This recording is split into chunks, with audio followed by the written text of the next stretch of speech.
Hello, everyone, and happy Division 3 week. My name is Sarah Turner. I'm with the Division 3 Governance and Member Services team, and I'm joined today by my colleague from the Eligibility Center, Courtney Albertson. Just a quick reminder, this presentation is going to be recorded and will be posted by the end of the week. If you have questions throughout, feel free to use the Q&A function. I think it's at the top of my screen, but you can go ahead and ask whatever questions you have, and hopefully we'll be able to get to as many as possible. Slide. We're hoping to cover two topics today within this 30 minutes. We'll start with the NCID numbers and then move on to transfer portals. Next. So hopefully this information is not new to anybody. There have been some emails that have gone out. There have been some announcements. Updates have been posted in the biweekly emails. But just in case, to make sure everyone's on the same page, there are some changes that are coming to the graduation reporting process. And as a result of that change, we are going to ensure that every student starting with this fall 26 class, so for the 26-27 academic year, initial enrollees, they will need an account through the NCAA Eligibility Center. Kids can get this account and the 10-digit ID number that comes with it by creating an account through the Eligibility Center. We're going to go ahead and jump a little bit into what we're going to talk about and make sure that you have some background information just in case kids come to you for help. If you take away nothing else from this webinar, from me at least, I want you to remember the most important thing coming out of this is kids have to create their own Eligibility Center account. This is not something your institution should create on their behalf, nor should you be doing it for them. They will have to do this, and they do this by going to eligibilitycenter.org. It is hyperlinked in a lot of these slides, so if you need access later on, you can go ahead and use the hyperlink from the slides. But again, it's eligibilitycenter.org. It's very possible that kids coming onto your campus will actually have Eligibility Center accounts already. A lot of students may have profile accounts, they may have certification accounts as they go through the process. As long as they have an account, that's what we're going to focus on. So for example, your incoming international students will already have an account. You won't need to do anything else from them except for collect the ID numbers. For everyone else that comes onto your campus that does not yet have an account, they will go to the Eligibility Center page, again, eligibilitycenter.org, and make sure that they register for an account. What you see before you is the screenshot of the main page. Just a quick note, if you are looking at eligibilitycenter.org right now and you see a different background picture than the baseball player, that's definitely possible. I learned as I was creating screenshots, there are a lot of different sport pictures that come up, but as long as you see the NCAA logo and Eligibility Center in the upper left and the one to say want to play college sports, you are on the right page, and then you can go ahead and email that link out to your student athletes. When they come to this account or come to this website, they'll go ahead and click the arrow, register, and then you'll get to see what's on our next slide. So there are three types of accounts that will give kids a 10-digit NCID number. And I will just say, for the purposes of graduation reporting, all these accounts are created equally. All of them will give you the 10-digit NCID number that you'll need for this reporting change. The Eligibility Center has been working very hard from a messaging standpoint to make sure that students select the right account. If kids don't have to pay for accounts, we would prefer that they don't. But again, all these accounts are created equally. So we will go through and make sure that they at least have an NCID number, and then we can go from there. One last note, just to make things as easy as possible, the Eligibility Center website is mobile friendly. And so it is one of those things where as you bring kids onto campus this spring, potentially for Admitted Student Day or Prospect Day or over the summer for orientation, it is possible for them you can go ahead and schedule a little bit of time on campus and ask them to register on the spot if they don't have an Eligibility Center account already. But let's go ahead and look into the different types of accounts just so that you are aware in case you get questions from students. So for all non-international kids, we strongly, strongly recommend the profile account. It's a profile page. It's the option 3 from the website. As soon as they click that, there's several questions that they go through and answer. It is very quick. I would say if you're trying to get it through as fast as possible, I think I've done it in as short as 4 minutes.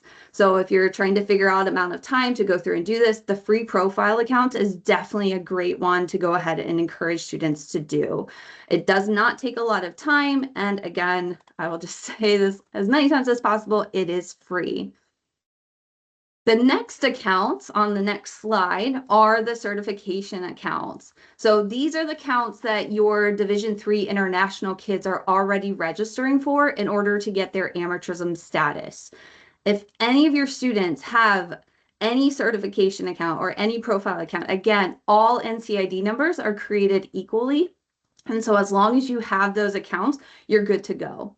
The reason we encourage the free profile account is because the certification accounts are paid for accounts, and they're a little bit pricey for students who potentially won't get any certifications done. So again, your domestic kids, they're not going to get an academic certification. They're not going to get an athletics amateurism decision. And so they don't need that profile account. But if they already have it, that number is as good as any other number that they can get. And so we'll go ahead and take it, and then you can go ahead and keep that on file. So those are the different types of accounts. Again, strongly recommend the free profile accounts for anybody that does not need certifications. Next slide. So the interesting part of the Eligibility Center account creation is as soon as they put their email address in the system, they will actually get assigned an NCID number, and as part of their email verification, the ID number will be part of the email. When they go through and complete the profile account, that ID number will be available for your institution to search at any time. For the paid for accounts, technically registration is not considered complete until the account is paid for. And so when you go through and potentially get emails or screenshots from kids and you can't find them, and we'll do in just a second how you can look them up, if you go through and do this process and can't find them, it's likely an unpaid for certification account, and then you can reach out to the Eligibility Center at ecinfo at nca.org, so ecinfo@nca.org, and they can help walk you through some potential next steps. Any unpaid certification accounts will automatically be deleted from the NCAA systems, and so it's possible that there are options. It's something that we can help with, work through with you and work through with the student. Next slide. So once your kids go through and have NCID numbers and they're giving them to you, as part of this policy, we don't tell you how you have to track anything. It is one of those where we understand that you have different systems on campus than maybe we have access to. And so we want to make sure that you are using whatever system would be easiest for you on campus. So if your compliance system is Front Rush or Teamworks or Jumpstart, use whatever you have on campus. Or if you don't have anything and you want to use some of the NCAA resources, the EC portal is a great way to still track these ID numbers, or you can use Compliance Assistant. So whatever is easiest for you on campus, we will defer to you, but there are some resources available if you want to use anything from the NCAA. Once you go through and have the NCID number, again, because unpaid certification accounts are not kept, it is best practice to probably make sure that that account is valid and in the system forever. And so if we go to the next slide, we'll do a quick overview of how you can actually search for some of these numbers. So for those of you who have international kids, this screenshot probably looks familiar because you're going through and using the EC portal to make sure that you're activating institutional request lists for the amateurism reviews. For those of you who don't yet use the EC portal, what you'll want to do is make sure you get the EC portal tile access by reaching out to your single source sign-on administrator. Once you get access to that tile, you can go ahead and click on that. And then what will come up on the main page, one of the options at the top says reports, and then you can go and say, click on search student details.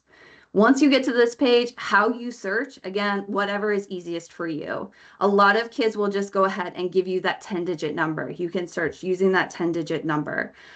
They will go ahead and you can search by name if the number isn't popping up. Maybe someone only gives you 9 digits instead of 10, or they didn't tell you the right numbers in the right order and the wrong information is coming up. You also have the ability to search for students by name or by some of their demographic information. So there are options. Again, this is probably what I would say is probably the easiest way to go through and look up NCID numbers and make sure that they're connected with the right kid. And then once you have that connection and that confirmation, again, how you track and how you manage, entirely up to you. If you do go through, so let's say you have a kid that provides you with an NCID number, nothing comes up, so you search by their name and you end up getting multiple options popping up. Maybe they have a certification account under mom's email. Maybe they have a profile account under dad's email, or some other kind of combination. If you see duplicative accounts, we would strongly recommend either the student reach out to the eligibility center or you can reach out on their behalf. And then the eligibility center will make sure that those accounts are combined into one and you move forward with only one NCID number. Again, the reason for this, it's very important that kids only have one number total because it is all tracked under their name. And so if they have multiple information, that's not helpful come graduation reporting time in 2032. Next slide. So now we're going to pause for a second for questions. So I think I answered one just based on the slides, the way to look up ID numbers. Again, I would recommend the EC portal. I think Courtney will provide another option for how to use the transfer portal to look up numbers. So hopefully that helps answer that question. The next question is about who is this for? So again, this is for any initial enrollee for Division III or any NCAA school, because this is based on graduation reporting for the 26-27 academic year. So starting with your fall 26 first year enrollees, you'll go ahead and make sure that they have NCID numbers. And then finally, the question about looking up their numbers, but not having to activate them on the institutional request list. That is accurate. You can activate them just from a tracking standpoint if that's how you want to go ahead and track students and their ID numbers and that connection, but you do not have to.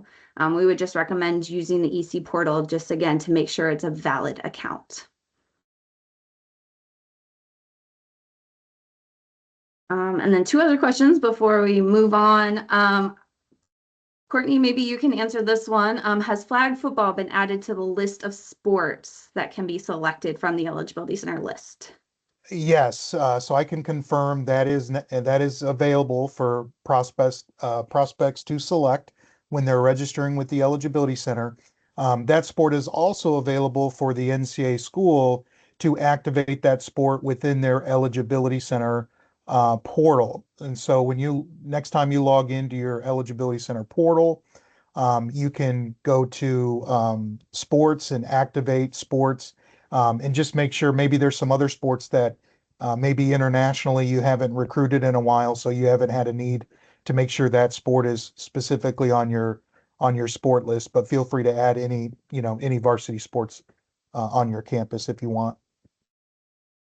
Okay, and then in the interest of time, make sure we can get the transfer portal information. I'll answer one last question. Is there a way to fix an ID number if a parent puts their name on the account? The answer to that is yes. That happens way more than you think. It is very possible when you're searching for kids and you should search birthdays and they give you a number, I'm going to date myself, from the 90s or 80s or 70s. That is definitely likely a parent registering on behalf of their student. And so they can actually change that in the eligibility center account themselves. But if for whatever reason they're having trouble with that, they can always contact the public line with associated with the Eligibility Center. If you go to the Contact Us in the upper right-hand corner, there's a little button that has the phone number and the hours of operations. We will try to get to more questions at the end, but just in the interest of time, let's move on to the transfer portal. So before I turn it over to Courtney, I just want to do a reminder for everyone that because proposal 2026-9 passed, starting with any transfer that will transfer on or after August 1, 2026, we will no longer have the notification or the permission to contact process. What will happen is Division 3, similar to Division 1 and 2, will use notification of transfer, which has to utilize the transfer portal. In addition to this, student athletes will end up completing an educational module available on the public.org page, the Want to Transfer page. They'll complete that educational module, and then if they decide they are in fact interested in transferring, they will go ahead and send whoever is designated on your campus written request for notification of transfer.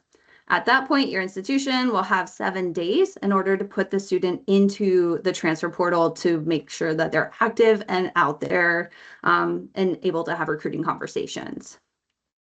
Now, despite this change, the self-release option is still going to remain for now. So students who is at a Division 3 institution and interested in coming to your institution, they can still use the self-release form. We are going actively right now, updating that form to make sure that they understand what the process is.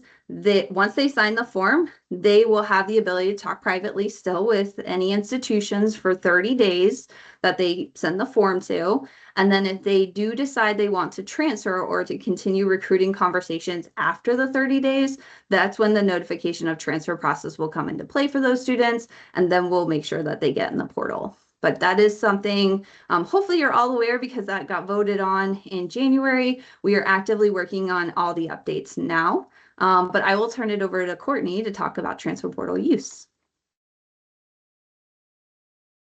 Yeah, thank you, Sarah. I appreciate it. So my name is Courtney Albertson. I'm with our NCAA Eligibility Center, and I kind of have a dual role within our Eligibility Center. Of course, I may have worked with many of you on some of your international prospects over the last couple of years, going through the Eligibility Center in the amateurism certification process.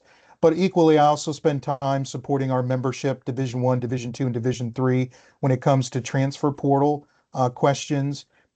Famously, we have a resource/contact us tab at the top of the transfer portal. And so if you're ever working in the transfer portal and you ever run into any questions whatsoever, feel free to click on that contact us /resource tab, and then it'll give our inbox, which is simply just transfer@nca.org. So if you send your question to us via transfer@nca.org email address, myself or someone on our Eligibility Center customer service team who's trained within the transfer portal will get to you as fast as we possibly can to troubleshoot any issues or trends or anything you're seeing in the transfer portal in real time.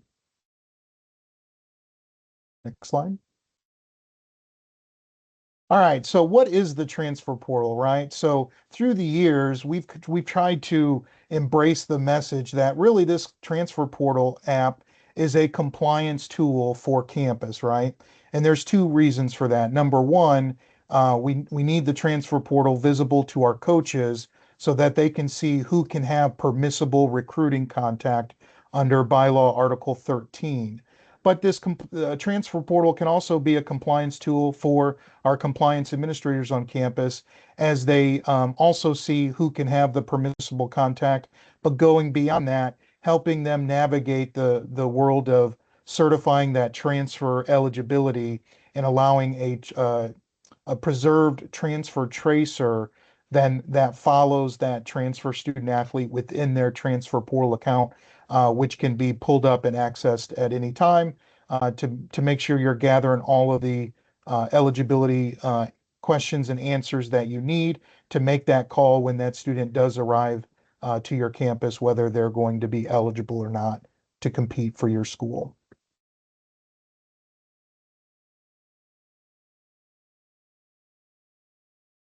All right. So some of the capabilities that we have within the transfer portal, we really have what we call two views of the transfer portal. We have the coach's view. So when you are the single sign-on administrator at your school, and let's say you just hired a brand new assistant coach for your basketball team, obviously you're going to make sure and create the NCAA My Apps login for that new assistant coach. And then part of that is you're going to be granting them the transfer portal access. But when you're granting them the transfer portal app, there's going to be a question in there that is asking if this individual needs edit access. And if it's a coach, the answer would be no. So for the edit access, the question would be, or the answer would be no. And then that maintains that individual as just having what we call the limited coach's view. And again, the coach's view is just designed to make sure they can get in and search other transfers to figure out who can have the permissible recruiting for student athletes leaving other NCAA schools. Now, the other view is what we call the administrator or the compliance view. So when adding the transfer portal app, you would want to click yes to edit access, and that would give that individual the full compliance access to the transfer portal. So that could be anything from needing to generate that new permission to contact or notification of transfer record to completing a tracer record to matriculating those transfer student athletes that are going to be triggering transfer or full-time attendance at your school and sort of completing that transfer record by adding that matriculated status to it.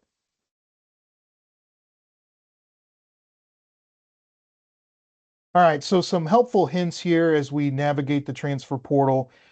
Whenever a student athlete requests entry into the transfer portal, as Sarah mentioned, you're going to have the 7 days to complete that. Some information you're going to want to gather from that student athlete right away is their ID number, their email address, their phone number. Um, the phone number is, it's important I share this. The phone number that you get from your student athlete is actually not visible to other NCAA schools once that transfer record has been entered. The feedback that we got from student athletes when the transfer portal was being designed is they did want their compliance to have their phone number at the time of the record creation. That way, just in case the compliance administrator ran into any last minute questions prior to entering that full record, they had the ability to contact that student athlete immediately to ask any follow-up questions. So but the student's email will be visible to other schools once that record is generated. And then the next one there, to know the student's contact request, right? So not every single student athlete who goes into the transfer portal is wanting it to be open recruiting with all potential NCAA schools. Some student athletes that go in the transfer portal kind of already have it narrowed down in their head that maybe I only want to contact one or two or three prospective schools. And so rather than me going live in the transfer portal and being inundated with 50 missed calls and 50 emails and 50 text messages, and all that, I would like to be in control of my recruiting. And so one of the questions you'll answer in compliance when creating the record is, does this student athlete wish to be contacted by other schools? If you click yes, then that's open recruiting. Those other schools can contact that student athlete immediately once they're in the portal. But if that student athlete wishes that to be a no, then that keeps the recruiting sort of in the power of the student athlete, and the student athlete then is the one to initiate any of the recruiting with any of the schools that they are interested in. And so if the student athlete does have a do not contact answer there, but they are initiating that contact, then it's okay because the student athlete has initiated that outreach. Some other identifiers you're going to list for students is, are they graduating or on track to graduate? Were they recruited at your institution? Obviously need to list the right sport that they're entering the transfer portal for. Sometimes, it's a multiple sport athlete. Maybe they do cross country in the fall. Maybe they do outdoor track in the spring. So when they go in, maybe you want to list both sports. And then lastly, some comments. So there are a couple different comment boxes available to the leaving school when generating that record. Maybe one of the more recent comments that I've started to notice is student athletes who are entered into the portal, they're leaving school, and compliance will write in that this student athlete is a candidate for a hardship waiver, but maybe our school hasn't submitted it yet. So just kind of giving that heads up to that next school that at least the leaving school believes this student athlete is a candidate for a hardship waiver. All right, as Sarah mentioned earlier, there is that similar transfer portal ID lookup available within the transfer portal. So at the time you're generating the record, you'll input the student's name, ID number, their email, their phone number. But if you're having trouble locating the student athlete, just click on the lookup feature, and then you can try to narrow your search down even greater by maybe by state, by sport, etc. Um, but if you're still having any issues, please do not hesitate to reach out to us at transfer@ncaa.org. You wouldn't believe the questions we get from Division I and Division II schools when using the transfer portal. So we hope to engage with just as much with our Division III friends via that transfer@ncaa.org inbox. All righty, some additional helpful hints here. This is going to relate to that transfer tracer I spoke to earlier. So once you complete the record and the student is active in the transfer portal, you can either choose to do it in real time and go in and complete their tracer if you want. Some of the questions you may not have the answer to. Maybe it's a question about, did the student leave the school in good standing academically? Well, the semester's not over yet. So I don't want to give an answer too soon to that question. So maybe make a note to revisit that at the end of the academic term. But there's information you can certainly put in there, items about eligibility and participation. So did the student athlete use a season for a particular academic year? And then what semesters in academic years was the student enrolled full time at your institution?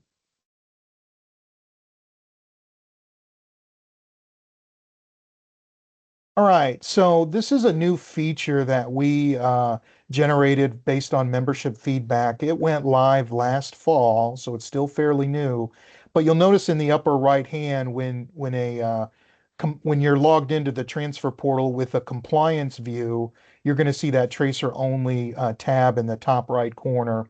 So tracer only, I don't know, some of you probably saw it in the news recently, but Division I just recently generated new legislation about ghost or blind transfers. But in Division III, we could definitely utilize this tracer only feature as well. So I have an example for everyone to think through. So let's say a student athlete um, began at an NCAA school, doesn't matter, D1, D2, or D3. And let's say they spent that freshman year at that school, but rather than go in the transfer portal, let's say they just picked up the phone, reached out to a local 2-year college from their hometown, and they engaged in recruiting under whatever the 2-year college recruiting regulations are. And that student ended up transferring or matriculating to that local 2-year college. And we know they're not going to stay at the 2-year college forever. So they're eventually going to become a 4-2-4 transfer. But in this scenario, it's very possible that student athlete left that original NCAA 4-year school without going in the transfer portal since their next stop was a 2-year college. So your coaches are recruiting this prospect from that local 2-year college. And and you decide, hey, we're going to recruit this prospect, and we need to do a tracer exercise here. So maybe we'll contact the 2-year college and gather that tracer info. But what about that previous NCAA 4-year school? So a couple options here, right? You can continue to use kind of your own school's what I call the paper tracer model, right? And reach out to that former NCAA school. Or you can go to this tracer only section and you can insert the student athlete's information, insert the name of their previous NCAA school, and you can request a tracer be filled out by that prior NCAA school. I'm in favor of this just because it preserves that tracer information in your transfer portal system.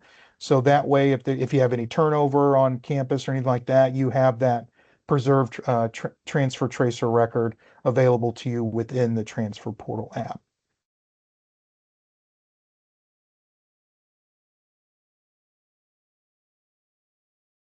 All right. So one other huge helpful hint here is some of the feedback we've heard from our member schools at all three divisions is the leaving school isn't always very timely with completing the tracer section of the record. And I gave that example earlier where maybe the semester hasn't ended yet, so maybe they want to revisit the tracer at the end of that academic term, which is fine. But if you run across a prospect who's active in the transfer portal and you notice the leaving school has not completed the tracer yet, you do have the ability to kind of quickly send them a ping to let them know that you are interested in that tracer area being completed. So all you have to do is when you locate that transfer prospect within your other transfers tab and you click into that transfer record, in the upper right is going to be a link to institutional contacts. And if you click there, you'll see who the designated transfer portal contact is at that leaving NCAA school. And there'll be a link where you can click request tracer information or tracer complete, and it'll kind of tee up an email for you in your email system where it'll have that text basically outlined where you can request that tracer and hit send to that individual at that previous NCAA school. So it's kind of a nice, quick, efficient way to ping them and let them know you're interested in that tracer being completed. If they don't answer your ping, might have to pick up the phone and call them until they're tired of hearing from you, I guess.